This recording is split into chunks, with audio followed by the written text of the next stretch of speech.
ভোলার দৌলতখান উপজেলার চরখলিফা ইউনিয়নের ৯ নম্বর ওয়ার্ডে জমি সংক্রান্ত বিরোধের জেরে প্রবাসী রানু বেগমের কষ্টার্জিত অর্থে নির্মিত অটো গ্যারেজ ভাঙচুরের অভিযোগ উঠেছে। এ ঘটনায় ভুক্তভোগী রানু বেগমের জজে জয়নাল আবেদীন সন্ত্রাসীদের বিরুদ্ধে আদালতে মামলা করেন বলে জানা গেছে। বিশেষ প্রতিনিধি রিয়াজুস সালেকিন বাদশার তথ্যচিত্রে দেখুন বিস্তারিত।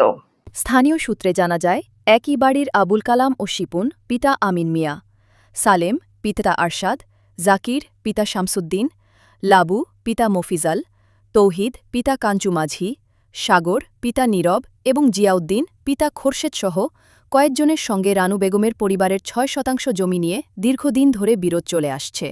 ভুক্তভোগী পরিবারের দাবি, প্রবাস জীবনের কষ্টার্জিত অর্থ দিয়ে দেশে ফিরে ছেলেমেয়েদের নিয়ে স্বাবলম্বী হওয়ার লক্ষ্যে একটি অটো গ্যারেজ নির্মাণ করেন রানু বেগম। ওই গ্যারেজে অটোরিকশা চার্জ দেওয়ার মাধ্যমে পরিবারটির জীবিকা নির্বাহ হয়ে আসছিল। ঘটনার দিন জিয়াউদ্দিনের নেতৃত্বে ১০ থেকে ১১ জনের একটি দল গ্যারেজে হামলা চালিয়ে ভাঙচুর করে। এ সময় তিনি বাধা দিতে গেলে তাকে হেনস্থার শিকার হতে হয় বলেও অভিযোগ করেন। রানু বেগম বলেন, প্রবাসে থেকে কষ্ট করে উপার্জন করা শেষ সম্বল দিয়ে গ্যারেজটি নির্মাণ করেছিলাম।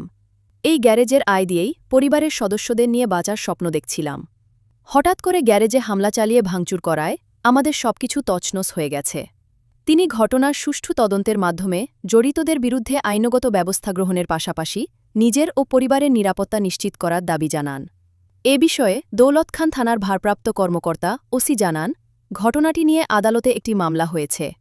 বিষয়টি তদন্ত করে প্রয়োজনীয় আইনগত ব্যবস্থা নেওয়া হবে। আমি পূর্বাসের তো আইয়া আমি টাকা টুকা বহুত কষ্ট করে আমি এখন গ্যারাজ করছি ফাই ফলেন লিয়া খাওয়ানোর লিগিয়া অন্ত আমি এটা এই সন্ত্রাসীগুলো গিয়া কোনো পথে আমি শান্তি ফিনে আমার ঘর দুয়ার ভাঙ্গিয়া লয়ে গেছি গিয়া আমার কোনো শান্তি থাকতো দেয় না স্যার। আমি একলা বলি আমার দাদায় ফালছে আমার কতটুকু জমিন দিয়ে গেছে। এই জমিনের বছর বছর আইলে আমার স্যার থানায় বাড়ি একু উঠে আর লারি সুটা লিয়া দামা দুমা লয়ে আমার দূরে কোনো মেম্বার নেই চেয়ারম্যান নেই, আমি কোনো বিচার পাইতেছি না। অন্ত এই কথা আমি স্যার থানাত আইসি কোর্টও আইসি আল্লাহ হাবিজুর আমি আল্লাহ বিচার চাইনি। আমি বাসার তাগি দিয়ে আপনার কথা রাইছি জোরদার বাড়ি আমরা ওই বাড়ি সন্ত্রাস লেগে পারাও দেওয়া জানা এমনকি কাউরে কিছু বলাও জানা আমাদের কেউ নেই। আমরা 4 বোন 1 ভাই। তো আমার ভাই ঢাকা থাকে। আমরা আল্লাহ হাবিজ ইব্রাহিমের কাছে আমরা বিচার চাই, যেহেতু আমার সুস্থ বিচারটা আমার ন্যায় বিচারটা পাওয়া যায়।